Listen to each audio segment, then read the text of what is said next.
Today, the 26th of April 2021, has marked the end of restrictions imposed by COVID on non-essential retail, at least where I come from. It's the time we brace ourselves for rebuilding our teams and inspire fresh motivation. Has anything changed? Everything has changed. If you want to survive in this shifting world, you are going to have to pivot. If you don't pivot, you're going to get punched straight in the face.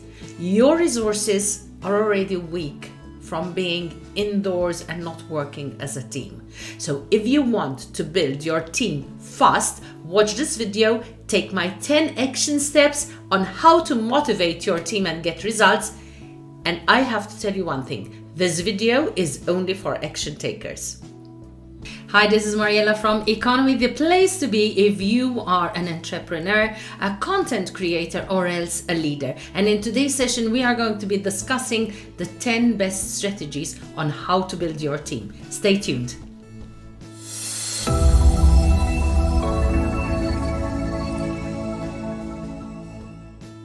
Let's get something straight from the very beginning. Teams just don't happen. Teams are built. And as a leader, it's your responsibility to build the right foundations in order to create a motivated team that is going to give you and your company results. So in this video, we're going to discuss the 10 most powerful strategies that you as a team leader should be using in order to build an unshakable team. So let's get straight to what matters and discuss these 10 strategies.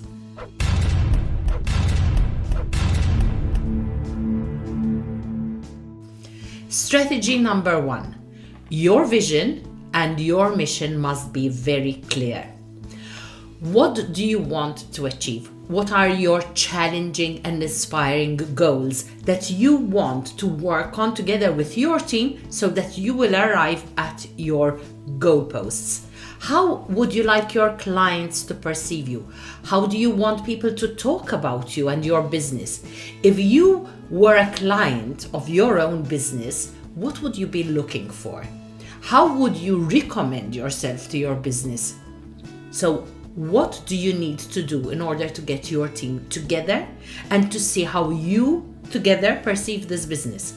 In turn, you pick up their best ideas, you add them on top of yours, and you also make them together like you're putting ingredients in a cake. And once this cake beautifully gets together, everyone will feel that they will own this business, that they will own the intention. So once you get the vision right, you write your mission vision.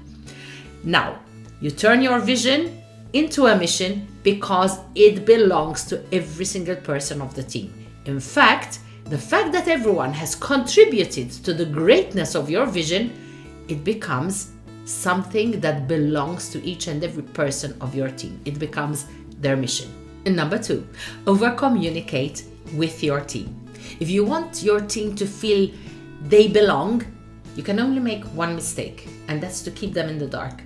If you want to make a bad decision, better make the bad decision of over-communicating than under-communicating. Your team needs to know what's happening in the corporate world, what your competitors are doing. If you manage to strike a success, then you should communicate it with your team. But the same thing happens if you failed at something. You should also communicate this with your team too. Your team should always know your plans for the future, especially if it's going to involve and impact them personally. Let your team know about your vision for new products, how you're planning to attract new customers, and how you would like to scale and grow your business. Your team, if you want them to put muscle and strength, should know everything, including the benefits that they will personally have or as a team, but also your expectations as well as the changes that you are planning to implement, which may impact each and every one of them. So the more information and the more knowledge that your employees have, the better you will be able to identify as a team member, and the more everyone will embrace the mission and the vision that we spoke about in #1. So I'm going to repeat.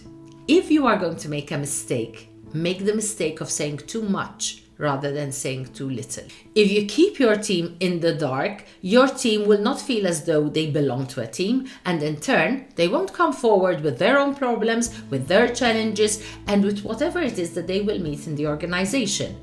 This could very well be your downfall, because you must bear in mind that even if you're a wizard in business and in leadership, you can never solve a problem that you don't know is there.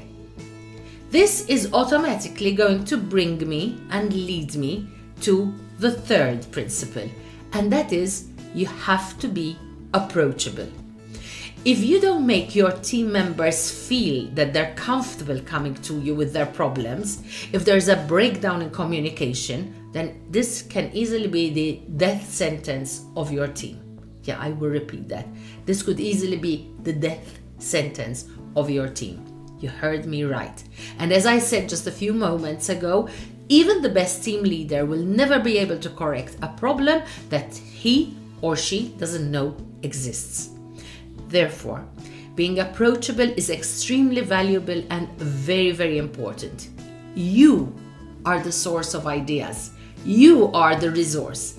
And as such, your team must understand that you are there to help, you're there as a sounding board, and you're there to coordinate between the team members whenever this is going to be necessary. If anyone needs to discuss a problem or an idea, you have to be approachable. If you are the leader with good ideas and with a great vision, but you're not approachable, you will fail on all levels. You may be asking, how do I make myself more approachable? Well, you could simply try by walking around, asking questions, showing interest, showing concern. If you're going to be sitting in an office with the door firmly shut, expecting team members to knock on that opaque glass, not knowing what your mood is like, how busy you are, or how they're going to be received, this is going to be a very daunting task for them. You will become intimidating. So don't wait for team members to come to you, but move that booty, baby, and you go out and you meet your team members on their level. Don't wait for them to come to you. So you will find that you are going to have a wealth of resources available for you to scale and grow your business. And when the problems happen, you get to nip them at the bud because you know what's happening. And when a problem happens, you get it at its inception. You get it before it gets out of hand. So this is very, very important. Be approachable, be on the floor, be on the same level as your team members. Remember, a leader always eats last. Number 4, build a relationship with your team. Team building really happens like any construction, any building. It starts with good foundation and then it grows. There is never a real finish line. You build relationships and rapports in 2 ways. First, you have regular meetings. You can start off the day by having a chat about the deadlines of the day, about the visions of the day, where you would like to arrive on a particular day. When you want to have bigger visions, bigger goals, then you make more formal meetings instead of having a coffee and a chat before you start work. So you can have group chats, you'll inform people about anything that's changing in the business. When new information arrives, you have to communicate and you create interest. This is so important. When you keep people informed, they are going to feel that they are belonging to a team. So you must always make sure that your people, your team, have all the tools, they have all the resources that they need in order to be able to perform well in the current job that they're doing. They will in turn look ahead and anticipate and have excitement about the future opportunities that they will have as a whole, as a team. And then the second way of building relationship with your team is to create team events which are outside work. This works so well because when people get to know each other, they will be able to like each other better, to empathize with each other more. And in the worst case scenario in any company, when you have that rotten apple, and these things are things that happen, you will be able to see it very quickly. Because if you have a rotten apple, what can happen is that they will rule and divide. And your team doesn't stay one whole team anymore, but becomes one team competing against another. So watch out for the rotten apples. And again, like problems, this is where you nip them at the bud.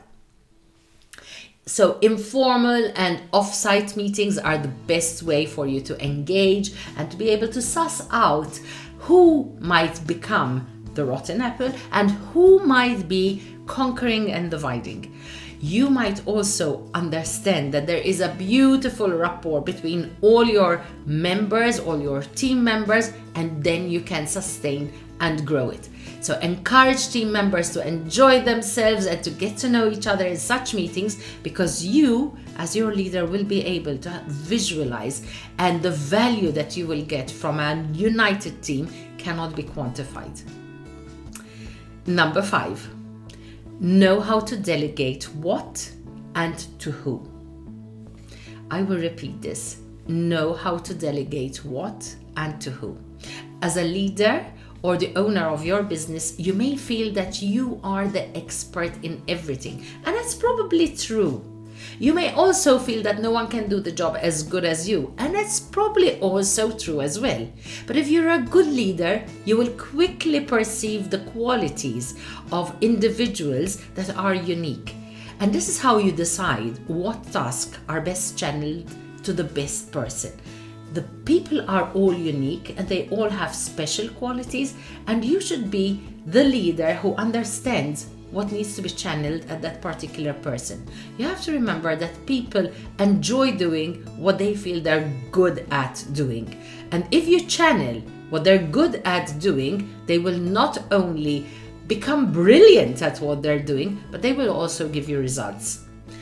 If you try to channel something at someone who hates doing that particular job, what you're going to get is dismal results. It's like pulling teeth. So make sure you brush those teeth really nicely instead of trying to pull them out. And channel work at what people are qualified at doing, at what they love doing best, because that's how you're going to see results. Anyone who loves doing what they're doing because they feel comfortable doing it and because they have the expertise to do it will give you a much better job, much better result than someone who can't do the job because he's not wired that way. So as a leader, suss out what are the best qualities in each individual and channel work that they can do best. A high-performance team will have members who are not afraid of taking on responsibilities because they feel comfortable with the decisions that they will make, because the decisions are going to be good and they are mostly going to be accurate. When you delegate the right work to the right team member and empower them to make decisions, you'll actually be hitting 2 birds with 1 stone. You'll be motivating them as team members, but you'll also be relieving your own pressure. The only way to do this is to give opportunity and to learn by doing things. People have a great way of responding when they're given control. The only way to do this is to give them opportunity by learning how to do things. People have a great way of responding when they're given control. When asked, most employees will give you suggestions, will tell you how they would do some work aspects better, how they can improve things. And this is especially so if they're frontliners, if they have their finger on the pulse, if they're dealing directly with clients. The more encouragement and control you give your team over their area of competence, the more they feel that they have ownership in this business, and the more they will work as a team. So they will have a lot more interest and they will definitely work harder at their job because they feel that you are empowering them. Number 6, set the right example. You will need to lead by example. There's no way that you can motivate a team to feel good and empowered about their work if you don't feel this yourself. This also works exactly in the same way if you don't feel ownership for your business, if you will not go the extra mile to make shit happen. Why should they bother if you are not bothering? Just because you're going to be paying them? No, it doesn't work like that. That is why you need to build your team with passion, with focus, with mission, and with vision. If you have passion for your work and if you show confidence in your team to do a good job, You will be leading by example, and this is quite easy then for your team to follow through. Number 7, feedback is essential food for thought. You must tell your people how they're doing, and you need to do this as the progress moves along. You should do it immediately, not a week later, not a month later, not months later, but immediate positive, negative, or moderate feedback, whatever feedback it is going to be really important for their toolkit, so that they will be able to reinforce that amazing rapport that you're building together so that you get your strategies right. Let your people know where they stand, and they need to know where they stand immediately. So there is no question on speculation about this. If something is not going in the direction that you planned, when you give timely feedback, you can easily correct the course. But if you're far off course, your feedback is going to arrive too late, and then it's going to be very time consuming because you're probably going to have to make a U-turn or change direction, and it's an expensive exercise. It's like when you're on a boat and you're sailing. If you don't set a course and you keep moving in every direction, you're never going to arrive at your destination. But if you set your GPS right and you set your goal and the right course, the minute you go off course, you correct it. And when you're going in the right direction, when you put wind in the sails, then your boat is going to sail directly to its goal. Number 8, reward your team. When you acknowledge that a team is doing well, they will be motivated to do so much better. But when you actually share the spoils and reward a team, you will be continuing to build strength on top of strength. Praise your team generally. If you have to mark out someone for a particular achievement, make sure that you have something else that's good to say about the rest of the team. Sometimes when you single out a person, unless the team themselves have already decided that this is the key person that was responsible for the success, then you could be sowing some seeds of resentment. So be careful how to distribute acknowledgements and credit and achievements when it's an individual. Keep in mind that to praise people in public is great, but if you're going to discipline them, you should do it in private. If there's a particular person who is a cut above the rest, consider giving them the status of a title that will clearly define that they have risen up the corporate or business echelon and that they're now heading the team. Number 9, stimulate growth through encouragement. We all have the potential for incredible growth. This means that every member of your team also has that particular potential. You can grow in different ways, but bottom line, there's always a learning curve and there's always something new that can be put on the table. You can stimulate your team to grow by adding responsibilities gradually and giving them training so that they can assume the new responsibilities and new work assignments.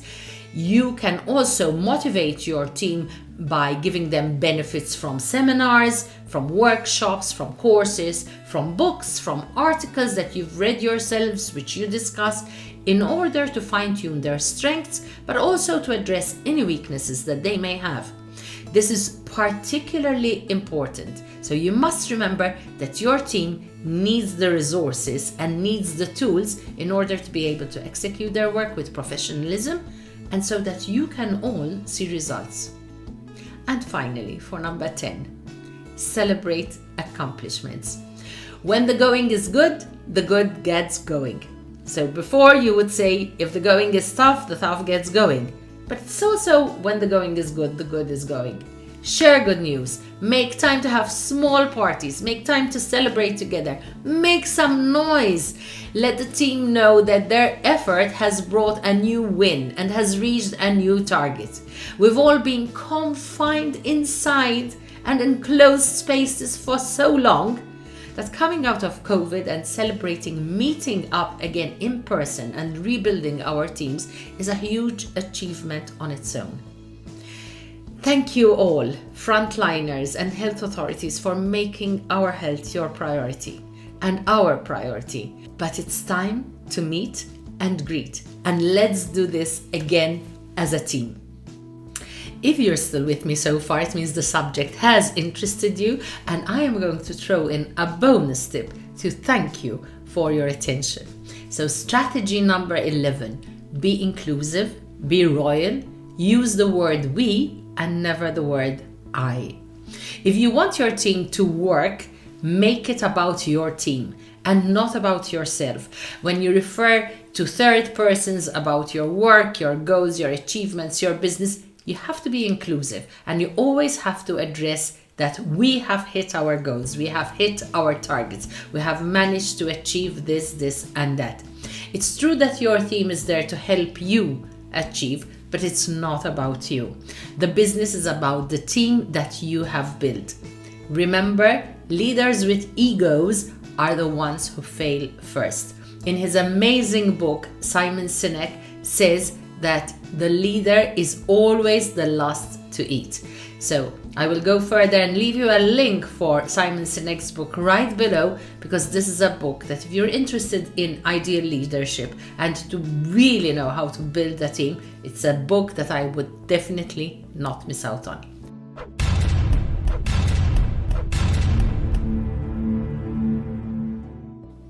Thank you for watching this. If you've enjoyed it, I would really appreciate if you hit the subscribe button and give me a thumbs up so that I will be able to bring you a lot more of this in the coming weeks. I'll see you in the next session.